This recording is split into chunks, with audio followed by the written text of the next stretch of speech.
Міне ағайын, сіздерге осы машинаны іздеп жүрмін ғой мен сіздерге. Осы Қазақстанға осы машинаны предлагать етемін. Сіздерге дәл осы автокөлікті предлагать етемін.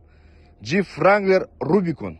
Rubicon деген енді былай айтқанда Қазақстандағы, Қазақстан Jeep Wranglerдің ішіндегі ең высший уровень, высший качествосында, былай айтқанда комплектациясы высший жүреді. Мынау.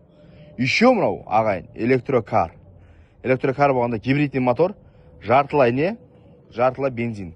Бензинмен де жүре берсіздер, электронмен жүре берсіздер. Бірақ ойламаңыздар, бұл электрокар болған екен, несі күші аз деп. Күші наоборот көп мынаныкі.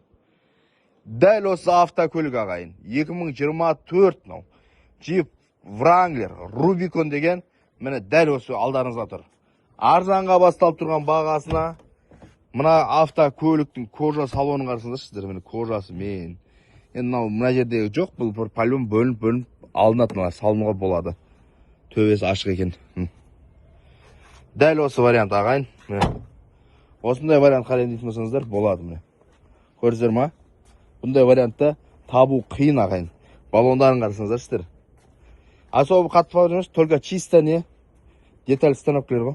Деталь станок қоясыздар. Болды.